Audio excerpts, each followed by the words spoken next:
In this video, I'm going to share with you the secret study protocol that transformed me from getting B's in IGCSE to getting 3 A stars in A-level, placing me in the top 1% of students worldwide. If you want to boost your grades, get better academic performance, or just to make your parents proud, then you've come to the right place. Because in this video, I'm going to be sharing you the most useful study tips that you can literally try tomorrow. The first and one of the most important tips when studying, and not many people actually do this, is getting 7 to 8 hours or 7 to 9 hours of good quality sleep. Just like a phone without battery, your brain can't function if you don't have any sleep. Here's another tip: wake up early. And no, you don't need to wake up at like 4 a.m. and like rise and grind type of CEO shit. I suggest that you wake up early because if I wake up at like 10 a.m., my family's already awake, and sometimes they just come into my room and disrupt my flow, which is like really annoying. No offense to my family. But here's a bonus tip that not many people will tell you, and it's to look at sunlight first thing in the morning for 5 minutes. This is super important. I mean, the Andrew Huberman fans are probably like, oh my goodness, he's talking about sunlight. Yeah, sunlight is amazing. It literally kills your sleep hormones and makes you much more productive during the day. The next thing that you need to do is to develop a night routine. Way too many people place too much importance on the morning routine, but like the morning routine is equally as important as the night routine, because if you don't have a night routine, then how would you get into like the flow of sleep? Like, if you understand what I'm saying. If you have a night routine, you can get much deeper and much more quality sleep. Personally, I do some like 5 minutes of stretching and then 5 minutes of praying because like I'm Christian, but you can do 5 minutes of meditating. Now onto the second and really crucial step, and this is to schedule your day and time block. Time blocking is super useful because it allows you to schedule deep work sessions throughout your day. Personally, I use Notion to schedule my day. You can see the schedule here that I use. When you schedule this sort of thing in, it really allows you to like focus on the task at hand because you've scheduled everything throughout the day. You won't waste time. It kind of makes your time more valuable.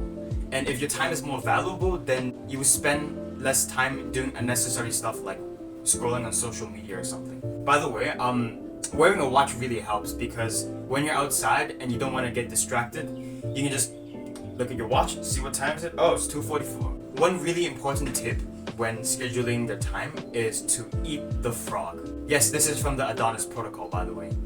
Eating the frog basically means that you're taking the most challenging, most brutal, the most mentally demanding task, and then you're doing that first thing in the morning. That way, once you've done that task, other tasks will seem a lot easier. And this is an amazing productivity hack, by the way. You should implement this. However, studying without breaks is actually really counterproductive, which brings us to the next point, which is to unwind. And I don't mean like playing video games or scrolling through social media, because that is not true unwinding. True unwinding is going to the gym, doing physical activities, fighting, Muay Thai, whatever. Those things really help you unwind because you're not overloading your brain with dopamine stimulation. It's like a time for your brain to rest after hard work. So use this really wisely. Most people think that studying has to be stressful or the other way around, but that's simply not true.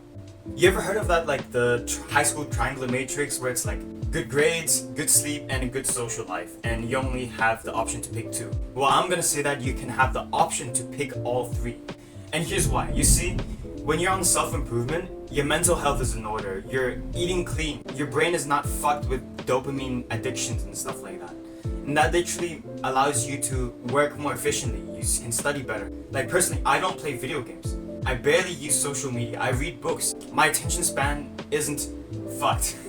If you're doing all of the good things from self-improvement, I don't see why balancing social life, grades, and studying is much of an issue. What if I said that everything that I said above will do nothing to your results if you don't do this next step? You see, you can either continue to study inefficiently and waste time, or you can study with focus and save literally hundreds and hundreds of hours over the years. This brings us to the fourth step, which is deep work. The most important tip when it comes to deep work is to make the work challenging. So no bullshit like watching hour-long videos and rewriting notes, because that doesn't help.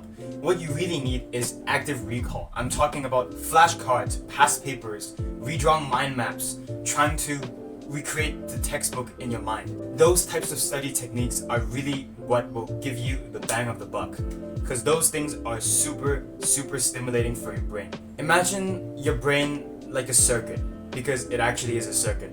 You're trying to connect this part of your brain to that part of your brain. And when you're studying inefficiently, like rewriting notes and watching hour-long videos, you can't really seem to connect the two together. But when you're doing active recall, or if you're doing past papers, suddenly, your brain becomes really interconnected. There's like hundreds and hundreds of wires in your brain. That's the beauty of active recall. When I'm doing deep work, I like to have my phone either on silent or do not disturb. And I like to put my phone on my bed right here, because when a notification comes, it just doesn't make a sound. When I'm doing deep work, I also like to use the Pomodoro timer. I'm sure you've heard of this one before. It's like when you do 25 minutes of focused work with 5-minute breaks. You can find more details in the deep work guide that I've linked in the description below. And finally, we have the most important step, which is yourself. Let me ask you a question. How bad do you want those grades? Do you want it more than that Chinese kid from a poor family who's working his ass off to trying to get to a good university and get a good job so he can get the salary to pay his parents? How much time will you be willing to sacrifice for this goal? I really want you to think about that deeply and reflect on that. Because once you find this, studying becomes easier. It becomes effortless even. Because when you know you have a goal that you're working towards, studying isn't just boring work. It's something that you need to do. Watching this video purely for motivation is like lighting a fire with alcohol. It burns for a few seconds and then it's gone. You need to be willing to fight until the bitter end to reach that finish line. And even after you reach that finish line, there's always a new finish line waiting for you.